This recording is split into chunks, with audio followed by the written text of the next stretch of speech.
Começa agora Minuto da Pesquisa, o programa para ficar por dentro das pesquisas feitas no CAV e compreender o impacto delas na sua vida.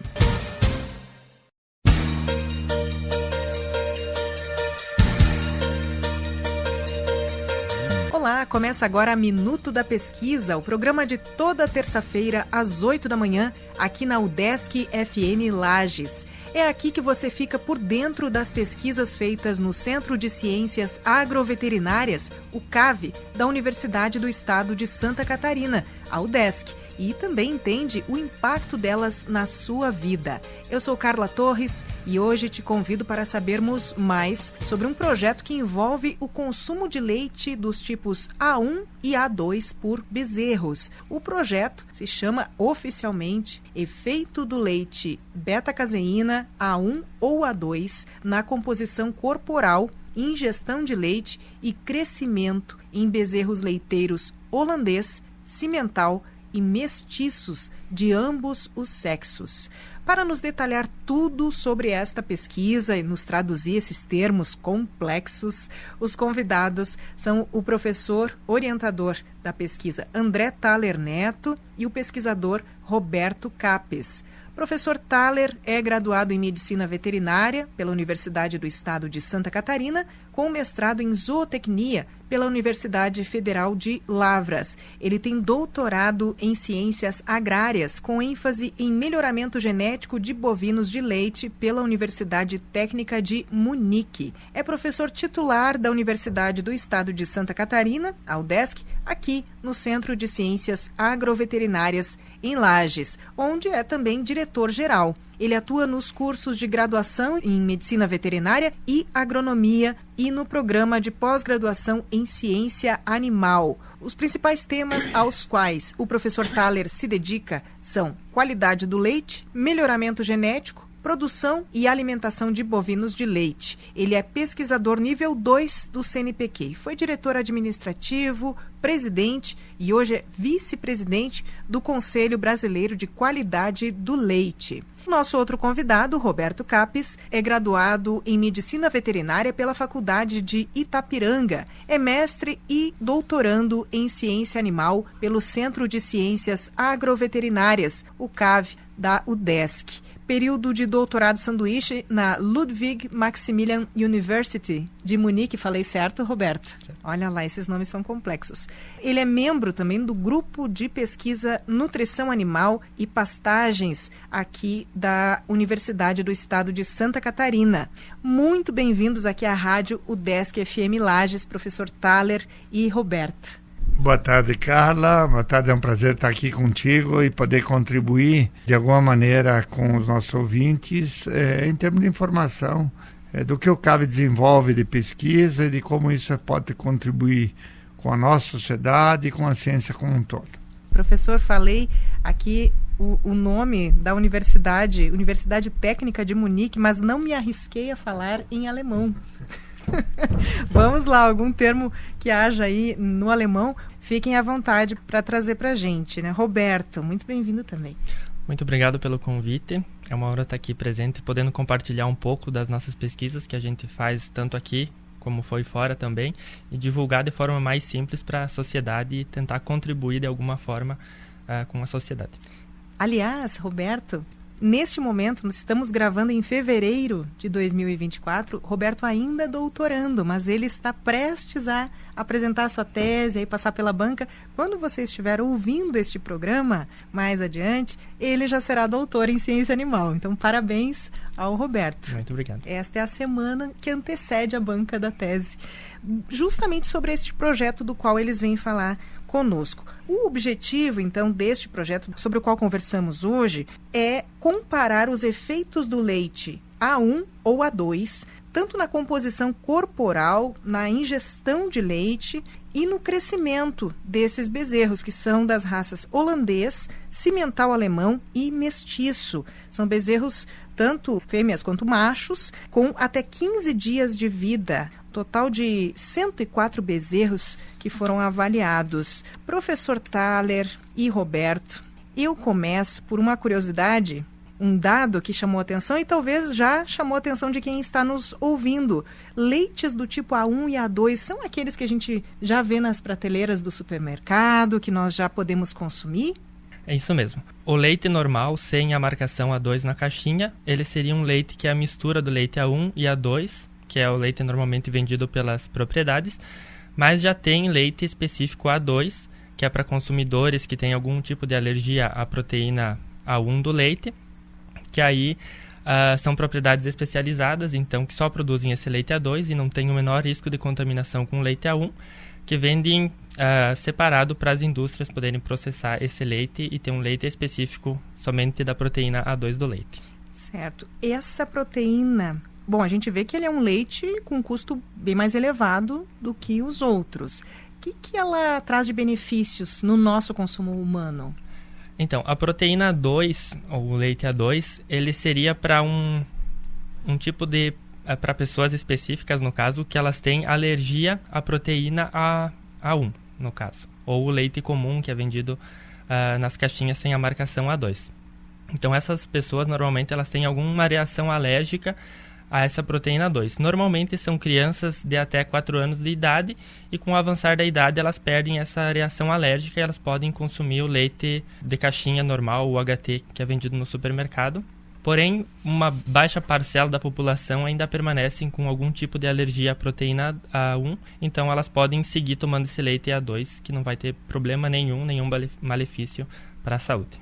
O que a gente nota é que é uma tendência, o leite com A2, ou seja, de vacas com genótipo A2 progênio da chamada beta-caseína, ele não só, devido a uma série de trabalhos que mostram benefícios em termos de, eventualmente, uma digestão mais fácil, ele vem ganhando espaço na sociedade, entre os consumidores, e no atual momento, a gente diria assim, principalmente nos últimos anos, o número de marcas e o número de produtos à disposição do consumidor vem aumentando cada vez mais.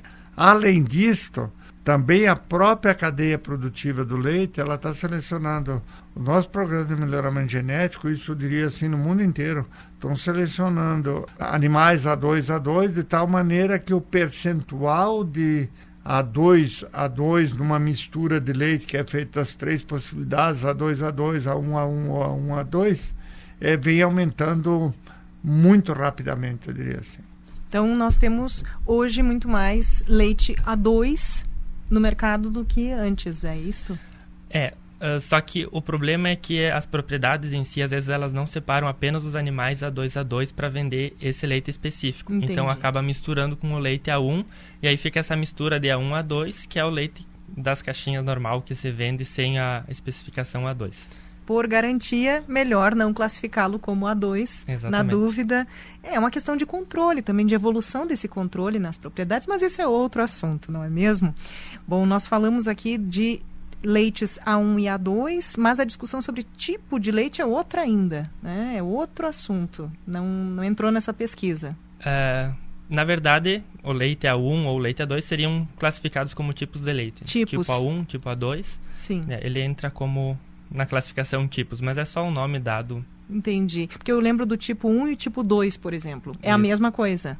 É a mesma coisa. Ah, certo. Porque não dá para confundir com tipos de leite mercado, por exemplo, o leite A e o leite que antigamente era chamado de leite C, que hoje é simplesmente leite industrializado, seja ele pasteurizado ou em processo de ultra alta temperatura, chamado HT, é que esses dois se diferenciam, sendo que o leite que era C, que hoje é simplesmente leite pasteurizado ou leite termicamente processado, é o leite que é transportado das propriedades leiteiras para um laticínio, onde ele é processado, industrializado, depois comercializado, enquanto o leite A é um leite específico onde a usina de laticínios está dentro da propriedade. Esse leite não é transportado, e sim é canalizado diretamente do sistema de ordenha para a unidade de processamento.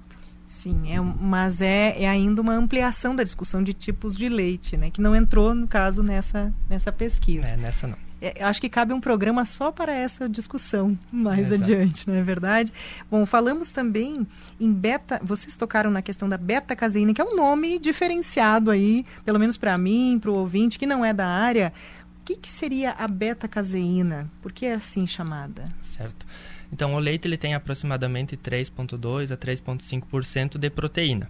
E essa proteína ela é classificada em 3 principais tipos. As caseínas, que equivalem a aproximadamente 80% das proteínas do leite.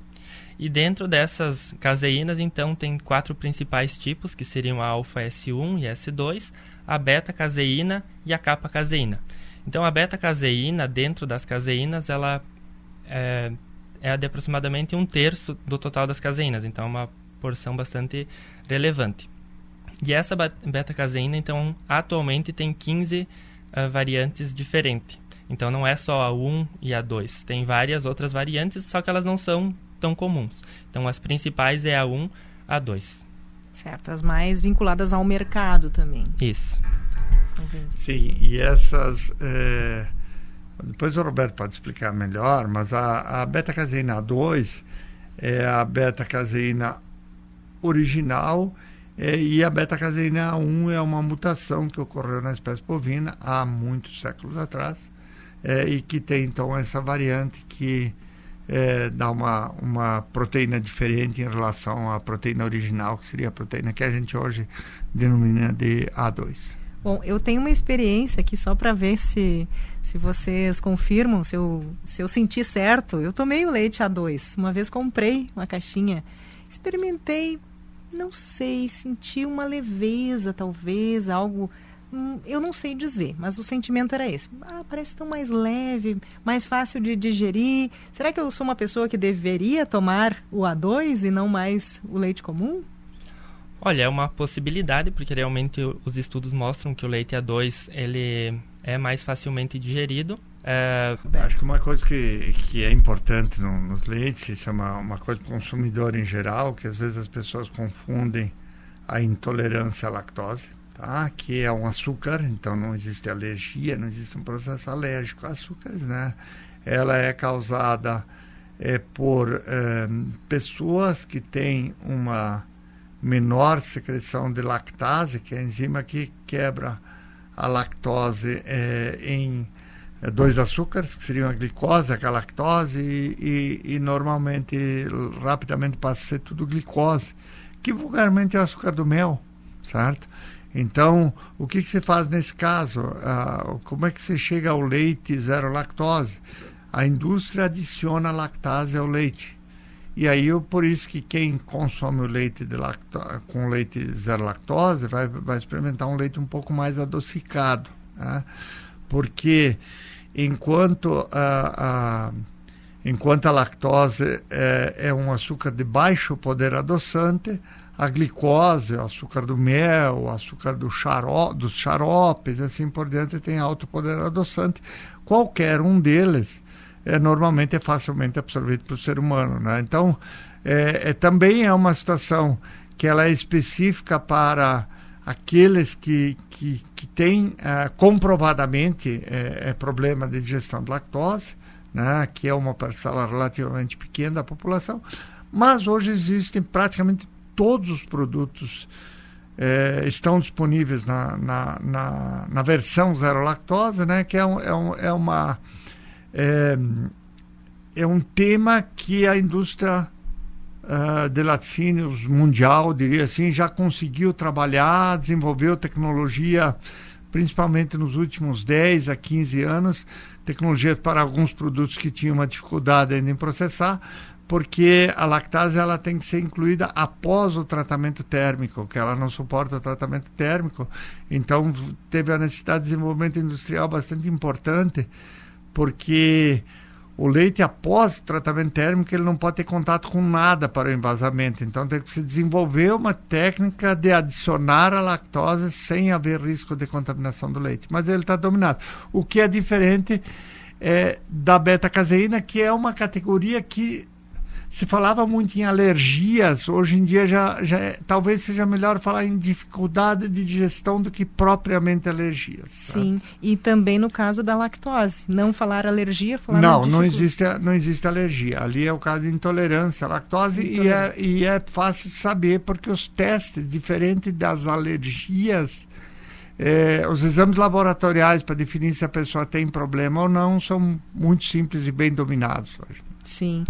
Olha só, muitas complexidades, hein? Quando você pega uma caixinha de leite, seja ele do tipo que for, tem muita ciência ali dentro, não é mesmo, Roberto? Isso mesmo. Vamos seguir, então. Agora eu gostaria de saber mais. Já exploramos algumas curiosidades que vinculam o leite ao nosso consumo, claro.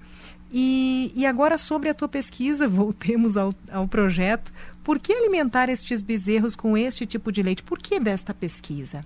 Certo, esse foi um projeto que já começou antes da minha chegada na Alemanha. Então, tinha sido feito um experimento no mesmo rebanho, com os animais da mesma raça. E os pesquisadores, então, por todos esses estudos em humanos, falando de possíveis riscos à saúde do consumo do leite A1, os pesquisadores lá, então, avaliaram em bezerros, já que eles dependem exclusivamente desse leite, pelo menos dos primeiros dias de vida. E aí eles compararam também, dividiram os animais em grupos, então que recebiam leite A1 ou A2. E eles observaram que, diferente dos estudos em humanos, o leite A1 para bezerros parece ser melhor, pois os bezerros consumiram mais leite nos primeiros dias, tiveram um ganho de peso maior e tiveram menor dias com diarreia e uma prevalência menor de diarreia comparado ao leite A2. E aí, então, a gente seguiu essa pesquisa na mesma lógica também, continuando a avaliação do crescimento e desempenho, porém a gente incluiu, então, composição corporal, que seria basicamente a avaliação da quantidade de gordura visceral dentro da cavidade abdominal e também da composição corporal restante, quantidade de gordura no restante do corpo e massa magra. Então, para a gente entender bem mais simplesmente é a gordurinha corporal desses bezerros, o quanto aumentava, o quanto eles ganhavam de massa gorda também consumindo esse leite. Porque é o foco, né, muitas vezes da indústria, se não o leite, a produção de carne, a engorda desse animal, não é mesmo?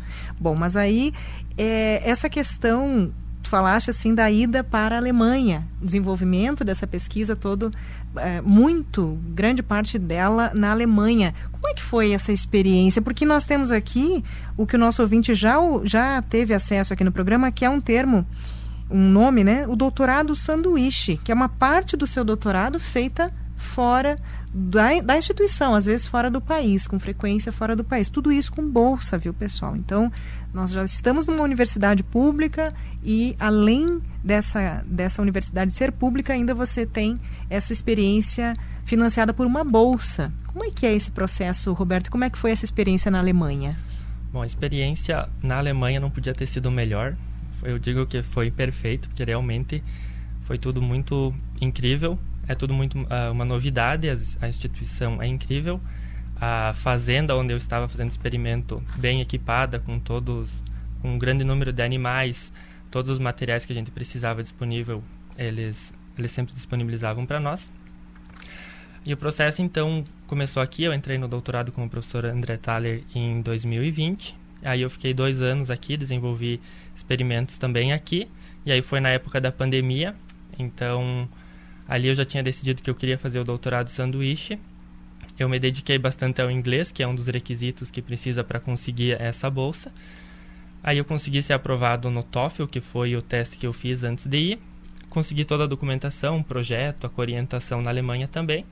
E aí eu fui contemplado com essa bolsa da CAPES, que financiou por 10 meses a minha estadia lá. Então, a CAPES providencia tanto o deslocamento até lá, um auxílio de deslocamento para quando tu chega poder alugar um apartamento, uma casa, enfim, para conseguir morar lá. Paga o seguro saúde também, que é obrigatório na Alemanha, e mais um valor para se manter no país. Tudo garantido para que tudo dê certo na sua pesquisa. Exatamente. E como é que foi essa experiência? 104 bezerros, então, todos eles selecionados na Alemanha, todos testados, enfim, avaliados nesse contexto. Como é que foi essa parte? Bom, o desenvolvimento do experimento foi um pouco desafiador pelo número e pelo tipo de experimento. Então, avaliando o consumo, a gente tinha que estar na fazenda todos os dias, das 6 da manhã até as 6 da tarde, para fornecer o leite para os bezerros e monitorar eles o tempo todo. E no dia das avaliações das imagens, que a gente conseguiu as informações de composição corporal, então foram usando um equipamento de ressonância magnética e um outro de absorciometria de raio-x de dupla energia. Então é um pouco complicado. Vamos traduzir isso. É basicamente um raio-x, um equipamento que faz escaneia o corpo todo do bezerro e ele dá informação de quantidade de massa magra que ele tem e de gordura corporal, e também específico localizado na região abdominal. Então, só para voltar aqui, essa pesquisa avaliou composição corporal, ou seja, esta massa gorda, massa magra, né? Então, quanto de músculo, quanto de gordura nesse corpo deste bezerro, o quanto ele tomou de leite e o crescimento desses animaizinhos. Lembrando que foram avaliados aí nos primeiros 15 dias de vida. Eu imagino a fofura em meio a 104 bebês, que são fofinhos, né? Muito fofinhos. São mimosos. Como é que foi o resultado, Roberto? Como é que foi aparecendo esse resultado? Quais são as conclusões da tua pesquisa? Então, comparando o leite A1 a 2, a gente não teve nenhuma diferença para nenhuma característica avaliada. Eu acredito que justamente por serem apenas 15 dias, eu acho que não foi o suficiente para observar alguma diferença, porque no experimento anterior que eu falei, avaliando ali na mesma propriedade, na mesma fazenda, foram 21 dias de vida e nós foi apenas 15 dias. Então, esse pode ter sido um fator.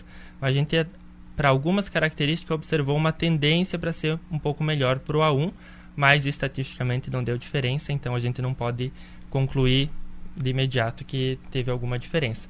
Mas a gente observou algumas diferenças entre sexos, então as fêmeas tiveram mais gordura corporal e menos massa magra comparado aos machos. E também observamos algumas diferenças entre raças. Então, o cimental, que é uma raça de dupla aptidão para leite e para carne, eles tiveram mais massa magra e menos gordura quando comparado ao holandês e aos mestiços. Sim.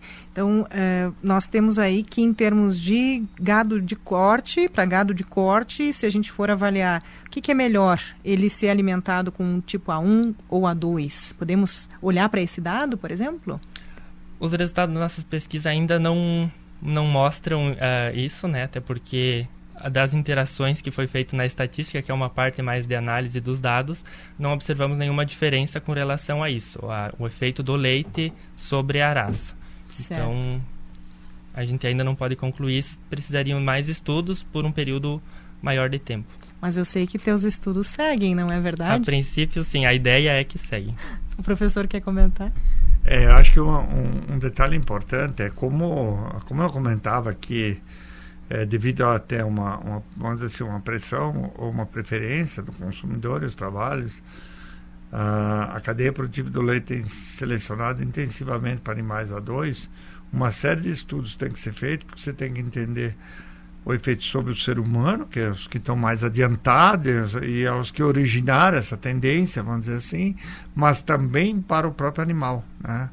Porque a gente tem que lembrar que o leite A2 é original e o A1 é uma mutação, falando em séculos. Uma mutação, normalmente, ela se preserva quando ela traz algum benefício para a espécie, né? Então, são vários aspectos aí que a gente precisa realmente entender.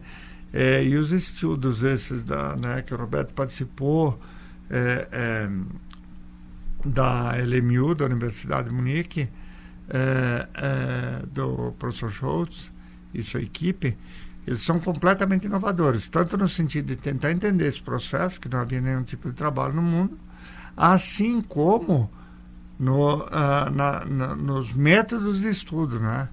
Então, para quem nunca fez, como eu, porque eu realmente não fiz pessoalmente, mas dá para imaginar que colocar bezerros num equipamento de ressonância magnética, que acho que quase todo mundo já conhece, não é uma coisa bem trivial. Obviamente, bezerros anestesiados, tudo dentro das questões dos princípios de bem-estar animal e assim por diante. É um trabalho realmente inovador, realmente inovador em vários sentidos.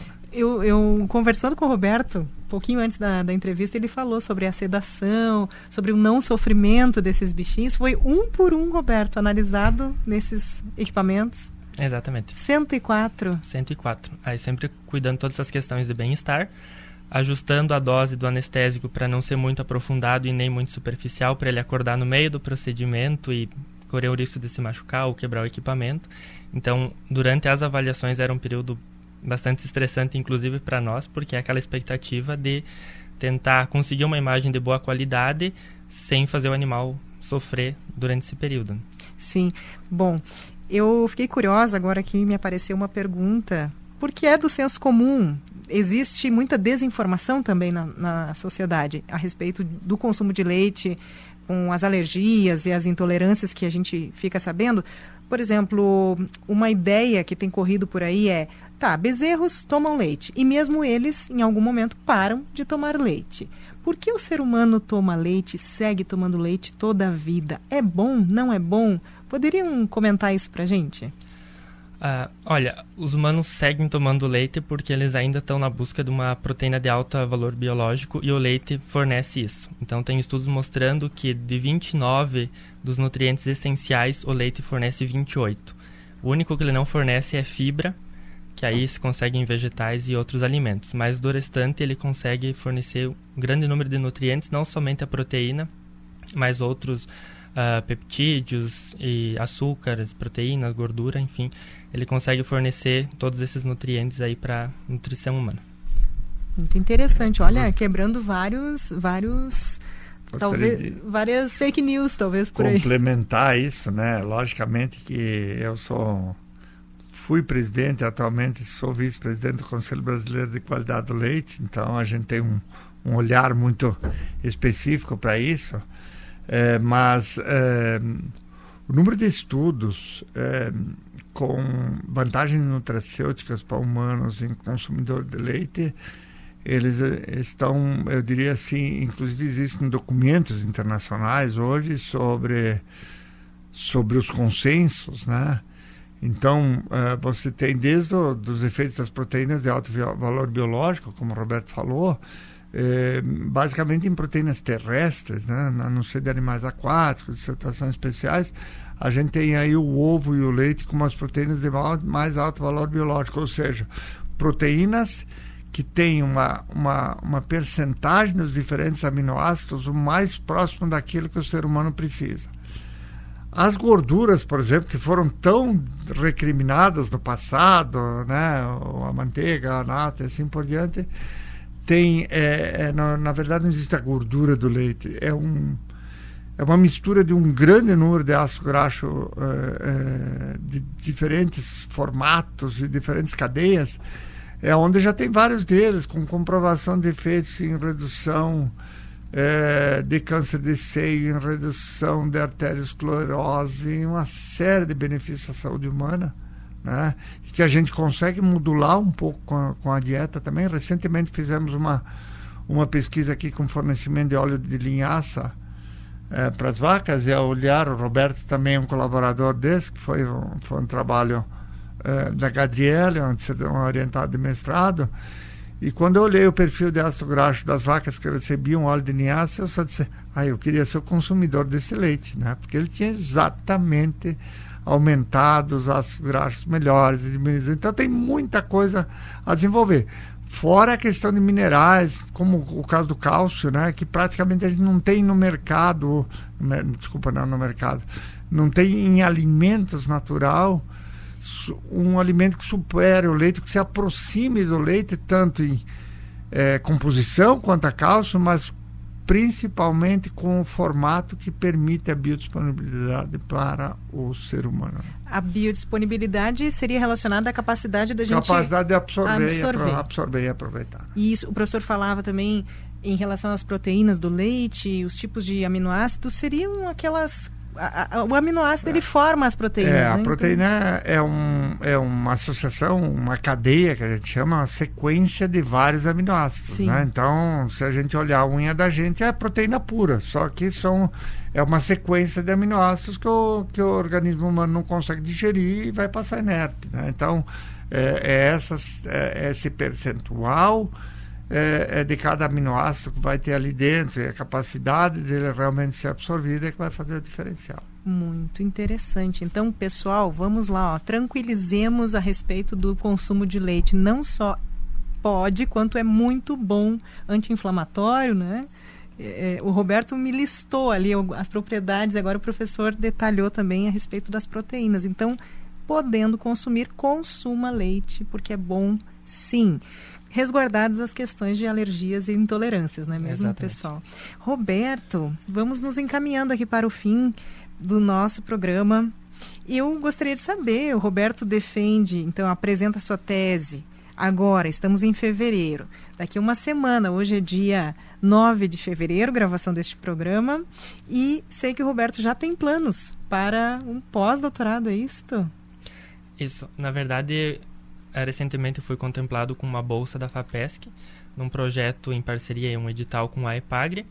Então, defendendo o doutorado, eu vou para Chapecó, vou trabalhar na parte de microbiologia e qualidade de leite. É um pouco diferente do que eu estou trabalhando agora, não vai envolver proteína 1 a 2. Porém, depois a ideia, quando terminar essa bolsa, seria voltar para a Alemanha e seguir essas pesquisas, porque realmente me chamou bastante atenção. Acho que é um tema que pode ser muito bem explorado aí e ajudar a desmistificar muito mais esses mitos sobre o consumo de leite. Exatamente. E daqui a algum tempo, quem sabe, nós tenhamos aí outras conclusões interessantes para voltar aqui no programa. Antes de ir para a Alemanha, quem sabe volta aqui. Quem sabe.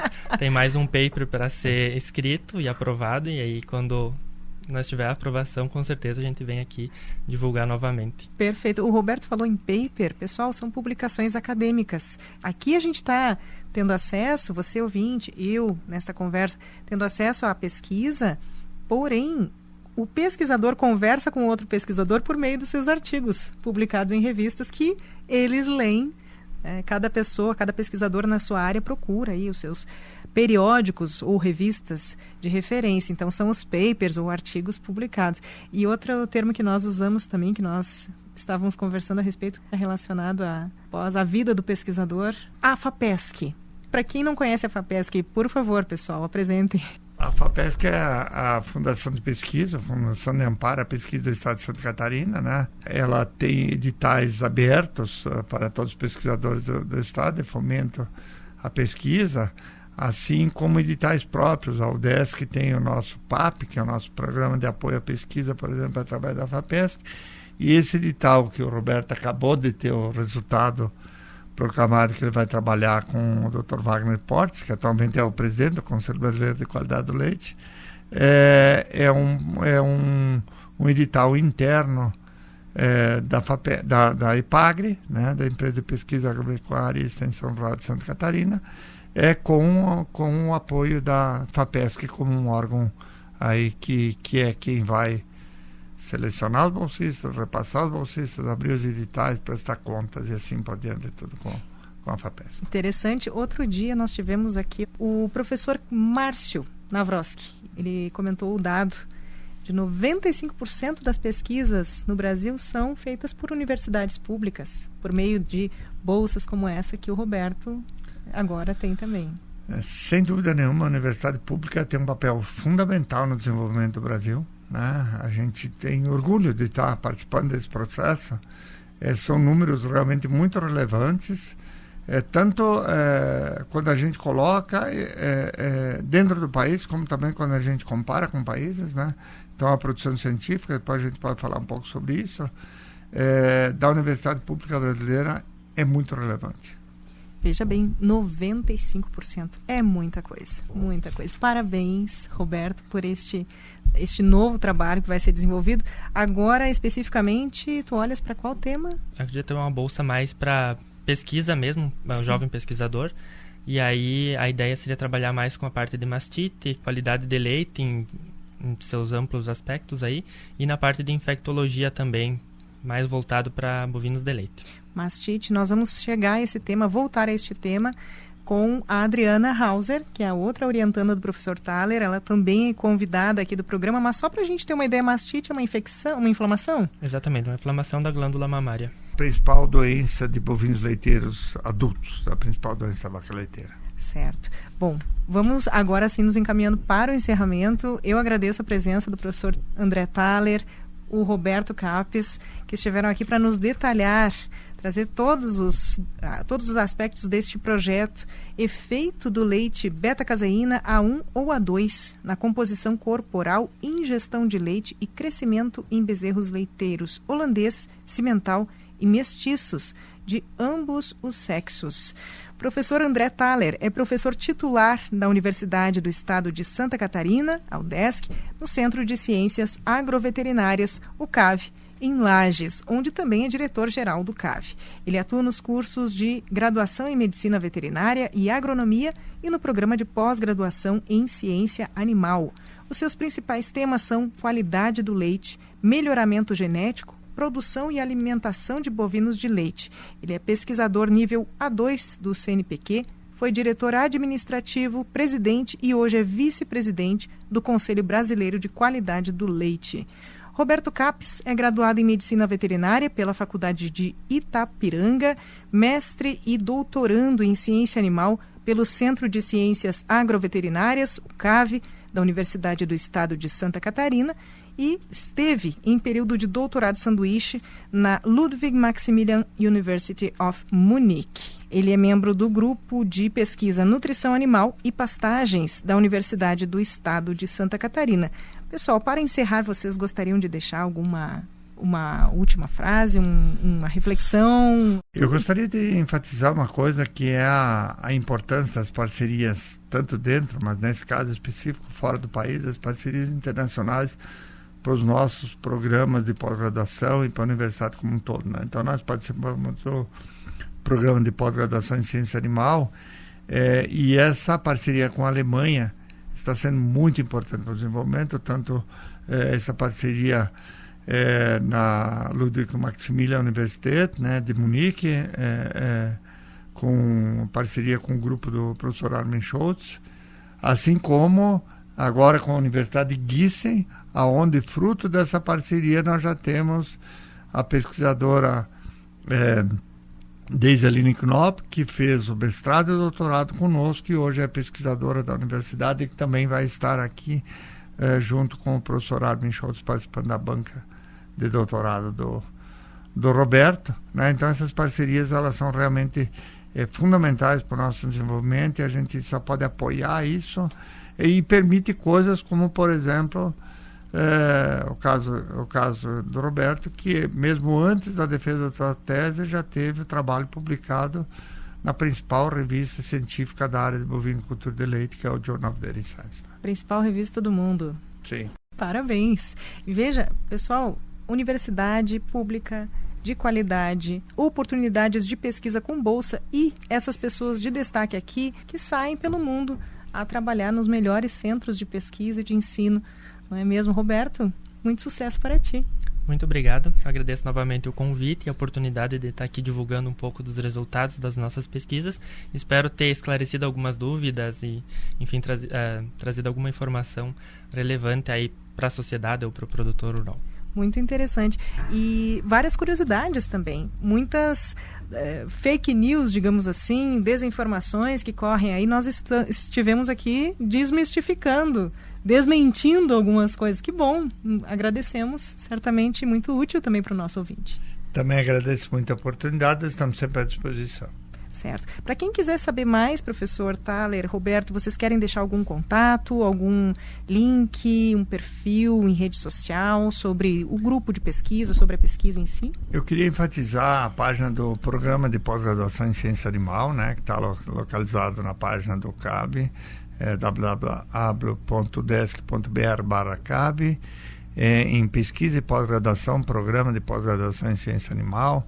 Nós vamos encontrar, além daqueles que pretendem estudar, fazer o seu mestrado, o seu doutorado na área, também vão encontrar ali todas as teses e dissertações defendidas no programa e demais informações. muito útil para você que já está pensando em fazer a sua, talvez até a graduação, a pessoa nem escolheu o curso, já está sabendo aqui de alguns temas que são abordados. Professor, só para repetir para o pessoal que não ouviu direitinho, vamos lá, o caminho. www.udesc.br/CAV, em pesquisa e pós-graduação, programa de pós-graduação em ciência animal. udesc.br/CAV, em pesquisa e pós-graduação, programa de pós-graduação em ciência animal. Fica aí o convite, ficam aí as portas para você conhecer mais ainda. Além aqui do programa, você tem um universo a explorar aí no site da Universidade do Estado de Santa Catarina, aqui no site do CAV, no link, né? udesc.br/CAV. Professor Thaler e Roberto, muito obrigada e até uma próxima. Muito obrigado. E obrigada a você aí, ouvinte da 106.9 FM. Este é o Minuto da Pesquisa. Eu sou Carla Torres e o programa volta na próxima terça-feira, às 8 da manhã. Acompanhe também as reprises do programa nas quartas-feiras à noite, a partir das 8 da noite. Até mais. Tchau, tchau.